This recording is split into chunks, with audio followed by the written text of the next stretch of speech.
नमस्कार दोस्तों और स्वागत है आप सभी का करंट अफेयर अपडेटेड के इस यूट्यूब चैनल पर, जहां पर हम डिस्कस कर रहे हैं डेली करंट अफेयर्स को।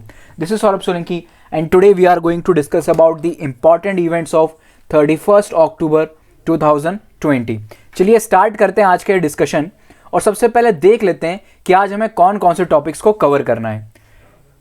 टॉपिक्स डिस्कस करने से पहले एक छोटी सी इंफॉर्मेशन आप सभी लोगों के लिए, अगर आप में से कोई भी इस लेक्चर के पीडीएफ नोट्स चाहता है तो वो हमारे व्हाट्सएप ग्रुप ज्वाइन कर सकता है। ठीक है, उसके लिए आपको हमारा व्हाट्सएप ग्रुप ज्वाइन करना होगा और व्हाट्सएप ग्रुप की इंफॉर्मेशन आपको इस वीडियो के डिस्क्रिप्शन में मिल जाएगी। तो प्लीज़ अगर आप में से कोई व्हाट्सएप ग्रुप ज्वाइन करना चाहता है तो डिस्क्रिप्शन को ज़रूर चेक करें। ऑलराइट, चलिए स्टार्ट करते हैं और टॉपिक डिस्कस कर लेते हैं। आज हमें कौन कौन से टॉपिक को डिस्कस करना है। सबसे पहले हम लोग डिस्कस करेंगे जूट बैग पैकेजिंग से रिलेटेड एक इंपॉर्टेंट आर्टिकल। इसके बाद हम देखेंगे डेप्रिसिएशन ऑफ रुपीज़। ठीक है, समझेंगे यहाँ पर कि डेप्रिसिएशन क्या होता है, ठीक है, और किस प्रकार से ये इम्पैक्ट डालता है हमारी इकोनॉमी के ऊपर। ऑलराइट, उसके बाद एक रिसेंट में एक टाइफून न्यूज़ में रहा है, ठीक है ना, मोलावी जो कि वियतनाम में आया था, इससे रिलेटेड एक इंपॉर्टेंट आर्टिकल डिस्कस करेंगे। उसके बाद हम एक इंपॉर्टेंट आर्टिकल देखेंगे इंस्टीट्यूट ऑफ एमिनेंस से रिलेटेड। ऑलराइट, उसके बाद वी विल डिस्कस अबाउट एक रिसेंट न्यू कमीशन का गठन किया गया है for air quality management and in NCR. ठीक है, तो ये कुछ आज के हमारे इंपॉर्टेंट टॉपिक्स होने वाले हैं। एक बात मैं आपको यहाँ पे क्लियर कर दूं कि आज जो है टॉपिक काफ़ी ज़्यादा थे डिस्कशन के लिए। अभी भी 3 से 4 जो इंपॉर्टेंट टॉपिक्स हैं वो रह गए हैं। उन्हें हम अपने कल के लेक्चर में डिस्कस कर लेंगे या फिर अगले कभी लेक्चर में डिस्कस कर लेंगे। ठीक है, आपका कोई भी टॉपिक छूटेगा नहीं। मैं यहाँ पे इसको इसलिए इंक्लूड नहीं कर रहा हूँ क्योंकि टाइम काफ़ी ज़्यादा हो जाएगा हमें उनको डिस्कस करने से। ठीक है, चलिए स्टार्ट करते हैं हमारे पहले आर्टिकल से, जो कि है मैंडेटरी जूट बैग पैकेजिंग से रिलेटेड। ठीक है ना, कंटेस्ट क्या है, recently cabinet committee on economic affairs, जिसको चेयर्ड किया जाता है प्राइम मिनिस्टर के द्वारा, इसने अप्रूवल दे दी है कि 100% जो फूड ग्रेन्स होंगे उनकी जो पैकेजिंग होगी अब वो जूट से बने हुए बैग के द्वारा की जाएगी और 20% ऑफ द शुगर शेल उनकी पैकिंग जूट बैग से होना कंपलसरी होगी। ठीक है, तो ये रिसेंट डिसीजन लिए गए हैं cabinet committee on economic affairs के द्वारा। देखिए, मकसद ये भी है कि कोविड के कारण जूट इंडस्ट्री पर भी काफ़ी ज़्यादा इफेक्ट पड़ा है। ठीक है, तो इससे एक बेनिफिट ये भी रहेगा कि जूट की जो इंडस्ट्री है उसको बेनिफिट मिलेगा और उसको बूस्ट मिलेगा। ठीक है, चलिए कुछ इंपॉर्टेंट पॉइंट डिस्कस करते हैं। ये जो डिसीजन लिया गया है इसको ना स्टैट्यूटरी प्रोविजन बैकिंग भी प्रोवाइडेड है ना, यानी कि ऐसे ही हवा में आके डिसीजन नहीं ले दिया गया है। एक आपका एक्ट है jute packaging material compulsory use in packaging commodity act, जो कि एक्ट आपका लाया गया था 1987 में। इस एक्ट के अकॉर्डिंग ये डिसीजन लिया गया है। ठीक है ना, under this government is required to consider and provide for the compulsory use of jute packaging material, है ना। मकसद क्या है, वही जूट को भी इससे बेनिफिट होगा, पॉल्यूशन से भी हमें बेनिफिट मिलेगा। ठीक है ना, प्लास्टिक पॉल्यूशन वगैरह जो होता है उसकी समस्या नहीं आएगी। तो ये चीज़ तो आपको खुद को ही समझ में आ रही होंगी। अब हम डिस्कस करते हैं जूट से रिलेटेड कुछ इंपॉर्टेंट पॉइंट। ठीक है ना, जूट जो है आपका एग्रीकल्चर प्रोडक्ट है एक। इसका जो टेम्परेचर रेंज है, इसकी ग्रोथ के लिए जो टेम्परेचर आपका ज़रूरी है वो आपका होना चाहिए 25 से लेके 35 डिग्री सेल्सियस तक के अराउंड। ठीक है ना, रेनफॉल कितनी चाहिए जूट को, तो अराउंड 150 से लेके 250 सेंटीमीटर तक की रेनफॉल ज़रूरी है।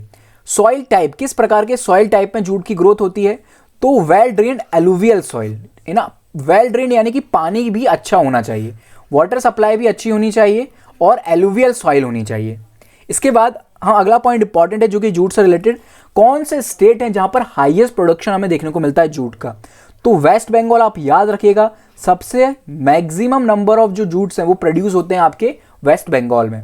इसके बाद बिहार है, असम है, आंध्र प्रदेश है और उड़ीसा है। तो आप एक पॉइंट देख रहे होंगे, जो आपका वेस्टर्न कोस्ट है उस रीजन में आपको ज़्यादातर जूट देखने को मिलते हैं। ठीक है, कंसंट्रेटेड एरिया जहाँ पर देखने को मिलता है तो यहाँ पर मैंने वेस्टर्न बोल दिया, ईस्टर्न इंडिया ना। ठीक है, ईस्टर्न इंडिया में देखने को मिलता है ज़्यादातर। ठीक है ना, ब्रह्मपुत्र गंगा डेल्टा फेमस है जूट के प्रोडक्शन के लिए। ऑलराइट, यहाँ मैप में भी आप देख पा रहे होंगे, यहाँ पे बिहार है। ठीक है ना, ये वेस्ट बंगाल सबसे ज़्यादा लार्जेस्ट प्रोडक्शन होता है जूट का।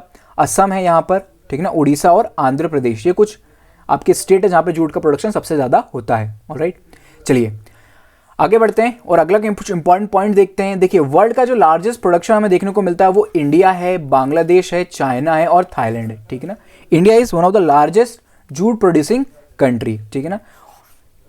कितना कंट्रीब्यूट करता है, तो अराउंड 50 से 40% कंट्रीब्यूट करता है इंडिया टोटल जूट के प्रोडक्शन में। जूट को एक और नाम से जाना जाता है जो कि होता है गोल्डन फाइबर।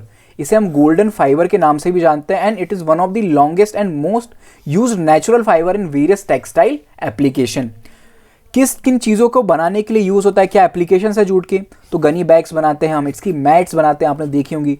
रोप्स वगैरह काफ़ी फेमस होती हैं और काफ़ी पॉपुलर भी हैं, ठीक ना। यान, कारपेट्स वगैरह बनते हैं और कई सारा आपका क्राफ्ट वगैरह के सामान भी देखने को मिलते हैं। अब तो चेयर वगैरह भी इनसे बनाई जा रही हैं, ठीक है ना, जूट्स वगैरह से, ठीक है ना। Due to its high cost it is losing market in synthetic fibre and packing materials. Alright, cost high होती है और आपको पता होगा सिंथेटिक फाइबर जो है वो काफ़ी सस्ता मिल जाता है हमें, इसी कारण इसकी जो पॉपुलैरिटी है वो थोड़ी सी कम हो रही है। चलिए आगे बढ़ते हैं और अगला इंपॉर्टेंट टॉपिक डिस्कस करते हैं हम, डेप्रिसिएशन ऑफ रुपी से रिलेटेड। रिसेंट कंटेस्ट ये है कि इंडिया की जो करेंसी है जो कि हमारी रुपए है, ठीक है ना, उसमें क्या देखने को मिला है, उसमें डेप्रिसिएशन देखने को मिला है, यानी कि उसकी वैल्यू घट गई है। कितना घट गई है, तो 74 लेवल तक गिर गई है अगेंस्ट यूएस डॉलर। इसका ये मतलब है कि इंडियन रुपी जो है अगेंस्ट यूएस डॉलर थोड़ा सा वीक हुआ है, ठीक है ना। ये डायग्राम आप देख रहे होंगे तो इसका ये मतलब नहीं कि रुपए ऊपर उठ गया है, इसका मतलब ये है कि ये जो डॉलर है वो स्ट्रांग हो गया है, ठीक है ना, इसका वेटेज बढ़ गया है, तो इसी कारण इसका वेट बढ़ने के कारण ये थोड़ा सा नीचे आ गया है, ठीक है। कुछ की पॉइंट डिस्कस करते हैं, क्यों हो रहा है ऐसा, इंडिया की जो वैल्यू है वो क्यों गिरी है, इंडियन रुपी की वैल्यू क्यों गिरी है। देखिए, इसका मेन कारण जो है ना वो कोविड-19 है।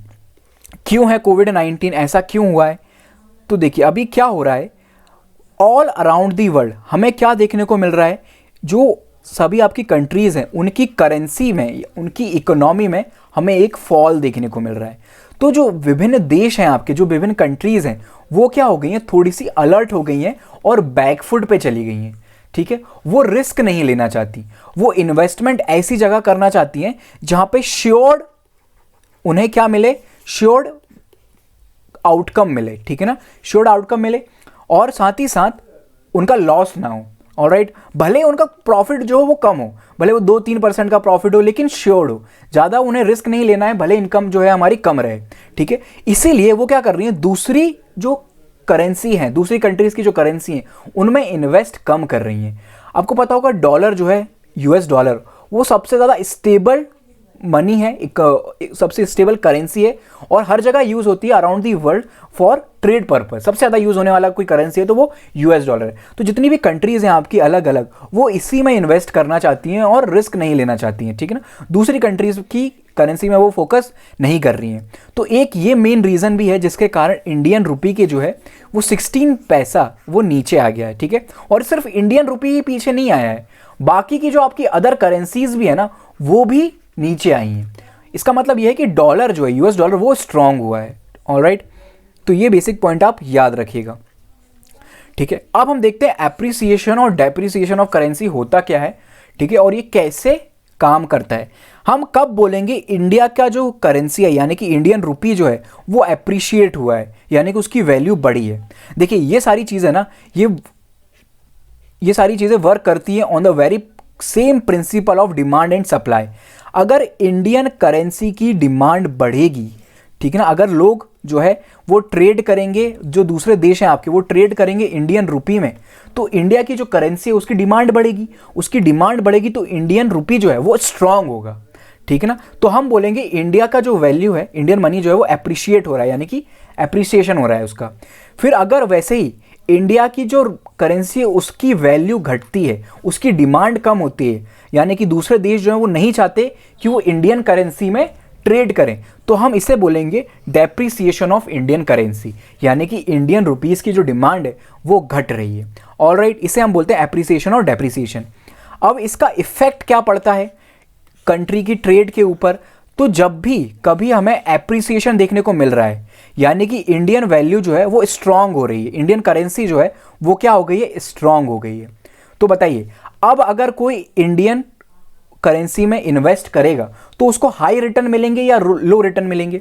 ऑब्वियस ही बात है, जहां पर भी जो भी चीज़ स्ट्रांग होती है, मान लीजिए अभी जियो के जो शेयर्स हैं वो काफ़ी स्ट्रांग है, काफ़ी हाई हैं, तो जियो के जो शेयर होगा उसके ऊपर जो आपको रिटर्न मिलेगा वो भी कम मिलेगा। ऑब्वियस ही बात है, ठीक है। वैसे ही अगर कोई और आपकी कंपनी है, ठीक है ना, जैसे रिलायंस वगैरह है, ठीक है ना, या फिर आपकी किंगफिशर है, इसके क्या है, आपको श्योर्ड रिटर्न्स नहीं मिल रहे हैं इसके ऊपर। यानी कि अगर आप इसके ऊपर 1 रुपये खर्च करोगे तो आपको हाईएस्ट रिटर्न मिलेंगे, ठीक है। तो बताइए, जियो अगर स्ट्रांग हो रहा है तो यहाँ पे इन्वेस्टमेंट लोग ज़्यादा करना चाहेंगे या कम करना चाहेंगे? ठीक है ना, कम करना चाहिए। क्यों कम करना चाहेंगे? उनको रिटर्न ज़्यादा नहीं मिल रहे हैं, ठीक है ना। थोड़ा सा एग्जाम्पल शायद सही नहीं बैठ रहा है, बट स्टिल आपको समझ में आ रहा होगा। इंडियन मनी जो है वो क्या हो रही है, इंडियन करेंसी स्ट्रांग हो रही है, तो लोग अब इसमें इन्वेस्ट कम करना चाहेंगे, सेल वगैरह इससे ज़्यादा नहीं होगी, तो क्या होगा, इंडिया का जो एक्सपोर्ट होगा वो डिक्रीज होगा, ठीक है ना। एक्सपोर्ट वगैरह डिक्रीज होगा क्योंकि जो एक्सपोर्टर्स होंगे उनको पैसा ज़्यादा नहीं मिलेगा, ठीक है, उनको कम पैसा मिलेगा। वैसे ही अगर डेप्रिसिएशन होता है करेंसी का तो आपका जो एक्सपोर्ट होता है वो काफ़ी इंप्रूव होता है, बढ़ता है, ठीक है ना। इसलिए आपको कई बार ऐसा न्यूज़ में देखने को मिलेगा, चाइना जो है वो अपनी करेंसी को खुद ही डिवैल्यूएट करता है, ठीक है, खुद ही अपनी करेंसी की वैल्यू को वो गिरा देता है ताकि उसका एक्सपोर्ट जो है वो बूस्ट हो, ऑलराइट, डॉलर के कंपेयर में, ठीक है ना। तो ये कुछ बेसिक चीज़ें हैं, ओके। ये सारी चीज़ें हम पॉइंट डिस्कस कर चुके हैं। अब चलते हैं आगे और डिस्कस करते हैं हमारा अगला इंपॉर्टेंट आर्टिकल, जो कि है टाइफून मुलावे से रिलेटेड। रिसेंटली ये टाइफून देखने को मिला है कहाँ पर, वियतनाम में। वियतनाम आपकी साउथ ईस्टर्न कंट्री है, ठीक है ना। ये आप साउथ ईस्टर्न मैप देख रहे होंगे, यहाँ पे है आपका लाओस। लाओस जो है वो लैंडलॉक कंट्री है, ये पॉइंट आपको याद रखना है। यहाँ ऊपर चाइना है, यहाँ पे है नीचे साउथ चाइना सी, ये देखिए साउथ चाइना सी देखने को मिल रही होगी। ये वियतनाम है, ठीक है ना, ये पूरा फैला हुआ है वियतनाम इस प्रकार से। यहाँ कंबोडिया है, ठीक है, ये कुछ कंट्रीज़ हैं। यहाँ पे आपका पूरा इंडोनेशिया है, यहाँ मलेशिया वगैरह है, ऑलराइट। यहाँ पे आपको देखने को मिलेगी गल्फ ऑफ थाईलैंड, ठीक है। यहाँ से एक बहुत फेमस रिवर फिल होती है, रिवर मैकोंग, ऑलराइट, वो यहाँ पे आके ड्रेन होती है। तो ये कुछ बेसिक पॉइंट्स हैं जो आपको मैपिंग से रिलेटेड याद रखने हैं। अब चलिए आगे चलते हैं और अपने आर्टिकल पर फोकस रहते हैं, जो कि है टाइफून। देखिए टाइफून जो है कुछ नहीं होते हैं, ये सिमिलर होते हैं आपके साइक्लोन की तरह, ठीक है ना। बस इनकी लोकेशन अलग अलग होने के कारण इन्हें अलग अलग नाम दे दिया जाता है। अगर कोई साइक्लोन इंडियन रीजन में आ रहा है तो हम उसे साइक्लोन बोलते हैं, ट्रॉपिकल साइक्लोन बोलते हैं, ठीक है ना। अगर यही साइक्लोन हमें कहाँ देखने को मिलता है, नॉर्थ वेस्टर्न पैसिफिक ओशन, यानी कि जो आपका जापान वाला रीजन है, ठीक है ना, जापान है, कोरियन पेनिनसुला है, अगर वहाँ पर ये साइक्लोन आते हैं तो हम उन्हें वहाँ पर टाइफून बोलते हैं, ठीक है। उसी प्रकार से अगर आपके साइक्लोन जो है नॉर्थ अटलांटिक ओशन यानी कि अमेरिका साइड, यूएसए साइड आपको देखने को मिलेंगे तो हम उन्हें हरिकेन्स बोलेंगे, ठीक है। अगर ये ऑस्ट्रेलिया के रीजन में आते हैं तो हम इन्हें विली विलीज बोलते हैं, ठीक है। और ट्रॉपिकल साइक्लोन तो हम बोलते ही हैं ना इंडियन ओशन रीजन में, ऑलराइट। तो इनकी लोकेशन के कारण इनको अलग अलग नाम दे दिए जाते हैं और कुछ नहीं है, चीज सेम, बात हम सेम ही चीज की कर रहे हैं, ऑलराइट, ठीक है ना। A tropical cyclone is a generic term used by meteorologist to describe a rotating organised system of cloud and thunderstorm, ठीक है। यानी कि साइक्लोन आपका क्या होता है, एक रोटेटिंग सिस्टम होता है क्लाउड का और थंडरस्टॉर्म का। जब भी साइक्लोन हिट करता है तो बहुत हेवी रेनफॉल होती है, हमें देखने को मिलती है कोस्टल एरियाज में, ऑलराइट, ठीक है। अब इनका जो रोटेशन होता है ना वो अलग अलग होता है। अगर ये नॉर्दर्न हेमिस्फीयर में आए हैं तो इनका जो रोटेशन होगा वो काउंटर क्लॉकवाइज यानी कि एंटी क्लॉकवाइज होगा। उसी प्रकार से अगर सदर्न हेमिस्फीयर में आपको कोई साइक्लोन देखने को मिल रहा है तो उनका जो रोटेशन होगा वो क्लॉकवाइज होगा। ये बेसिक पॉइंट आप याद रखिएगा, ठीक है। इनको मेजर किया जाता है, एक आपकी स्केल होता है, यहाँ पे आपको नाम देखने को मिल रहा होगा, सैफिर सिम्पसन हरिकेन विंड। इस स्केल के साथ इसको मेजर किया जाता है कि कितनी इंटेंसिटी का साइक्लोन हिट हो रहा है, ऑलराइट। नाम इनका डिसाइड कौन करता है, नेमिंग ऑफ टाइफून्स ये डिसाइड किया है रीजनल स्पेशलाइज्ड मीटरोलॉजिकल सेंटर, जो कि टोक्यो टाइफून सेंटर भी हम इसे कहते हैं, ठीक है ना। इस बार जो नाम डिसाइड किया गया है वो फिलीपींस के द्वारा डिसाइड किया गया है और इसको मुलावे नाम दिया गया है, ठीक है। तो ये पॉइंट आप याद रखिएगा। चलिए आगे बढ़ते हैं और डिस्कस करते हैं अगला इंपॉर्टेंट आर्टिकल, जो कि है इंस्टीट्यूशन ऑफ एमिनेंस के द्वारा, इंस्टीट्यूट ऑफ एमिनेंस स्कीम। जैसे ही मैंने ये नाम लिया आपके सामने एक इमेज आई होगी, एक नाम आपके दिमाग में आया होगा, जो कि होगा जियो यूनिवर्सिटी से रिलेटेड, है ना। काफ़ी सारी न्यूज़ में रही है जियो यूनिवर्सिटी और इंस्टीट्यूट ऑफ एमिनेंस स्कीम।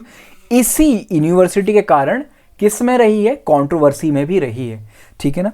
चलिए डिस्कस करते हैं इस स्कीम के बारे में। तो रीसेंट कंटेस्ट ये है कि एक यूनिवर्सिटी है आपकी ओपी जिंदल ग्लोबल यूनिवर्सिटी, इसे टैग मिल गया है इंस्टीट्यूट ऑफ एमिनेंस का, ठीक है। इस यूनिवर्सिटी को रिसेंटली टैग प्रोवाइड किया गया है इंस्टीट्यूट ऑफ एमिनेंस का, इसी कारण ये पूरा न्यूज़ में आ गया है, ठीक है। कंटेस्ट क्या है, थोड़ा सा बैकग्राउंड डिस्कस करते हैं कंटेस्ट के साथ ही साथ। इस स्कीम को लेके आया गया था 2018 में। मकसद क्या था कि एम्पावर करना, ठीक है ना, किसे, हमारी यूनिवर्सिटीज़ को, उन्हें ग्लोबल लेवल पर लेकर आना, ठीक है ना। किसके द्वारा रिकमेंडेशन दी गई थी इस प्रकार की यूनिवर्सिटी को सेटअप करने के लिए? तो फॉर्मर चीफ इलेक्शन कमिश्नर थे आपके, जिनका नाम था N Gopala Swami. N Gopala Swami commission बनाई गई थी। इस कमीशन ने रिकमेंडेशन दी थी to set up institute of eminence, ठीक है। अगला पॉइंट इंपॉर्टेंट जो कि इससे रिलेटेड है, क्या है कि 20 वर्ल्ड क्लास इंस्टीट्यूट हमें सेटअप करने हैं अपनी कंट्री में, ठीक है ना। एट दी बिगिनिंग, शुरुआत में हमें 20 इंस्टीट्यूट सेटअप करने जो कि वर्ल्ड क्लास इंस्टीट्यूशन हो ना, कॉम्पीट कर पाएँ आपके ऑक्सफोर्ड वगैरह से, ठीक है ना, कैम्ब्रिज वगैरह हैं और हार्वर्ड यूनिवर्सिटी, इनके साथ कम्पीट कर पाए ऐसे इंस्टीट्यूशन हमें प्रोवाइड करने हैं, ठीक है ना। क्या ऑब्जेक्टिव होगा जो आपके इंस्टीट्यूट होंगे वहाँ पे, एक्सीलेंस और इनोवेशन वगैरह का बूस्टअप किया जाएगा, ठीक है ना। स्पेशलाइजेशन हो, ग्लोबल रेटिंग उनकी अच्छी हो और क्वालिटी टीचिंग एंड रिसर्च वहाँ पर बेटर की जाए, ठीक है ना। क्या क्राइटेरिया होने वाला है, ऑलराइट, क्राइटेरिया कौन सी यूनिवर्सिटीज़ होंगी आपकी जो उस क्राइटेरिया को फॉलो कर पाएंगे, जिन यूनिवर्सिटीज़ को इंस्टीट्यूट ऑफ एमिनेंस का दर्जा दिया जाएगा। तो सबसे पहले तो वो देश में टॉप 50 यूनिवर्सिटीज़ में होनी चाहिए, उसके साथ ही साथ वो वर्ल्ड की टॉप 50 इंटरनेशनली रिकॉग्नाइज रैंकिंग उनकी होनी चाहिए, उनको इतनी रैंकिंग होनी चाहिए वर्ल्ड लेवल पर, ऑलराइट। फिर पब्लिक इंस्टीट्यूट भी होंगे जो कि एलिजिबल होंगे अप्लाई करने के लिए इंस्टीट्यूट ऑफ एमिनेंस में।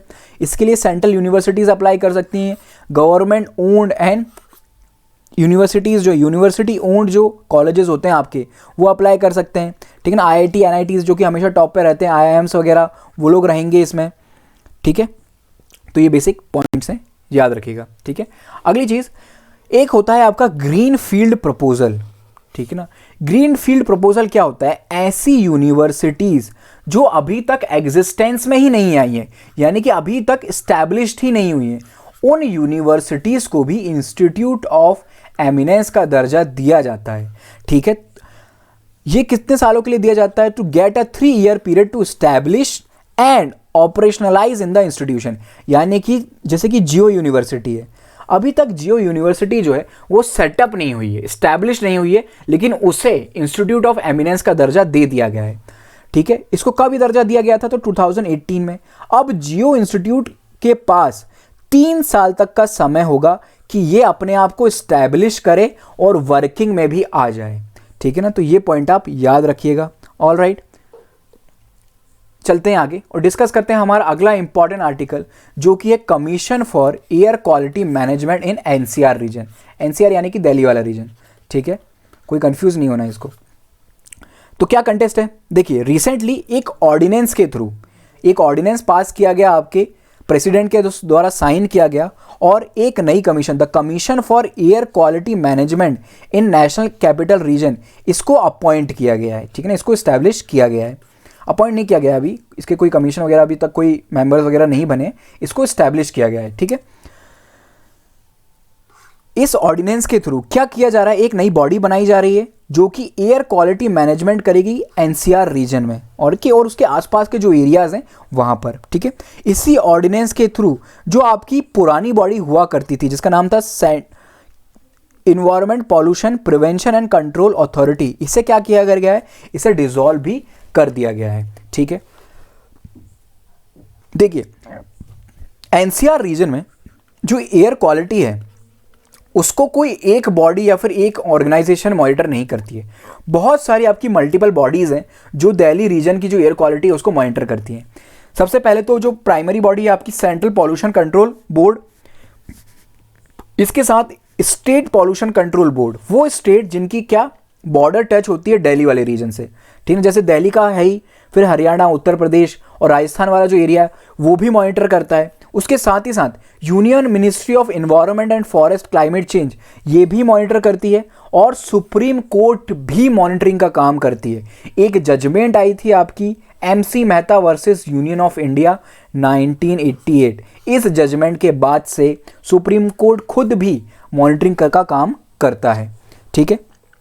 इसके बाद जो बॉडीज जिसको अबॉलिश कर दिया गया वो सेंट्रल गवर्नमेंट के द्वारा कॉन्स्टिट्यूट की गई थी, कब? 1998 में, ठीक है ना। इसका काम यह था कि नेशनल कैपिटल रीजन में ये जो एनवायरमेंटल डिग्रेडेशन हो रहा है या फिर जो पॉल्यूशन वगैरह हो रहा है उसको मॉनिटरिंग का काम करेगी और सुझाव देगी कि कैसे पॉल्यूशन को कम करना है। लेकिन बताइए आप, क्या कोई सुझाव जो है अभी तक सक्सेसफुल दिए जा चुके हैं इस बॉडी के द्वारा?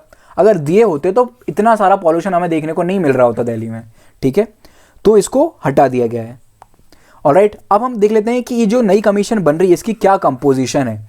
सबसे पहले तो इसके एक फुल टाइम चेयरपर्सन होने वाले हैं, ठीक है। जो चेयरपर्सन होंगे उनके क्या क्रेडेंशियल होने चाहिए, क्या एलिजिबिलिटी है?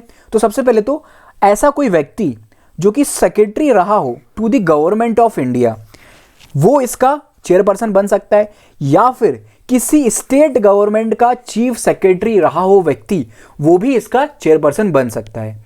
ऑलराइट, चेयरपर्सन जो होगा he will hold office for 3 years until he attain the age of 70 years, ठीक है ना। या तो वो 70 years का हो गया हो या फिर 3 साल तक वो इस ऑफिस में बना रहेगा। इसके साथ ही साथ जो अलग अलग सेवरल मिनिस्ट्रीज होने वाली हैं उन मिनिस्ट्रीज के मेंबर भी यहाँ पे इसके मेंबर रहेंगे, और जो स्टेक होल्डर स्टेट्स होने वाले हैं जिन स्टेट्स के बारे में हमें अभी पढ़ा है यहाँ पर, ठीक है ना, दिल्ली, हरियाणा, उत्तर प्रदेश, राजस्थान, इनके मिनिस्टर्स यहाँ पे वो भी इसके मेंबर रहेंगे, ठीक है। उसी के साथ ही साथ क्या किया जाएगा, एक्सपर्ट्स को बुलाया जाएगा। कहाँ से? सबसे पहले तो सेंट्रल पोल्यूशन कंट्रोल बोर्ड जो है वहाँ से कुछ एक्सपर्ट्स को लेके आएंगे। इसरो जो ऑर्गेनाइजेशन है वहाँ से हम कुछ एक्सपर्ट्स को लेके आएंगे, और जो सिविल सोसाइटीज़ होंगी जो पॉल्यूशन के लिए वर्क करती हैं वहाँ से भी हम कुछ लोगों को लेके आएंगे जिसको इनका मेंबर बनाया जाएगा। ऑलराइट, क्या पावर होंगी इस ऑर्गेनाइजेशन की? सबसे पहले तो इसके पास पावर होगी कि वो सुपरसीड कर सके ऑल दी एग्जिस्टिंग बॉडीज़। ऐसी कोई बॉडीज़ जो ऑलरेडी एग्जिस्टेंस में है और पॉल्यूशन के लिए काम कर रही हैं, जैसे कि for example central pollution control board, इन सब के डिसीजन को सुपरसीड किया जा सकेगा air pollution and air quality management से रिलेटेड डिसीजन के लिए, ठीक है। किसके द्वारा? इस ऑर्गेनाइजेशन के द्वारा। ऑलराइट, इसके पास पावर होगी कि वो इशू कर सकती है डायरेक्शन टू दी स्टेट्स। कौन कौन से स्टेट? जो स्टेट दिल्ली के आसपास वाले रीजन में, हरियाणा, पंजाब, राजस्थान, उत्तर प्रदेश, ये वाले जो स्टेट हैं उनको वो डायरेक्शन दे सकती है, ठीक है। इसके बाद और क्या पावर होंगी इसकी? तो देखिए, कोऑर्डिनेट करेगा with the effects of state government के साथ मिलकर कोऑर्डिनेट करने का काम करेगा, और पैरामीटर डिसाइड करेगा एयर क्वालिटी के लिए क्या पैरामीटर होने चाहिए। उसके बाद ही इंडस्ट्रीज को भी रिस्ट्रिक्ट करने की पावर होगी इसके पास। आपको पता होगा मेजर जो पॉल्यूशन का सोर्स होती हैं आपकी इंडस्ट्रीज होती हैं, ठीक है ना। तो उन इंडस्ट्रीज के ऊपर भी ये कंट्रोल रखेगा, रेस्ट्रिक्शन लगाने का काम करता रहेगा। साथ ही साथ ये जो कमीशन आपकी गठित की गई है ये 1 करोड़ रुपए तक का फाइन लगा सकता है, इम्पोज कर सकता है किसी भी ऑर्गेनाइजेशन के ऊपर, ठीक है ना, किसी भी इंडस्ट्री के ऊपर। तो ये बेसिक पॉइंट आप याद रखिएगा। ऑलराइट, तो गाइज ये था हमारा आज का डिस्कशन। वीडियो को प्लीज़ लाइक करें, कमेंट करके हमें ज़रूर बताएं कि आपको डिस्कशन कैसा लगा। बचे हुए जो आर्टिकल्स हैं उन्हें हम डिस्कस ज़रूर करेंगे, घबराइएगा मत, ऐसा मत समझिएगा कि हमने कुछ आर्टिकल स्किप कर दिए, कुछ भी आपका स्किप नहीं होगा। ऑलराइट, आने वाले लेक्चर्स में हम उन्हें इंक्लूड कर लेंगे, ठीक है। तो thank you so much for the discussion. I will see you in the next lecture. Have a good day.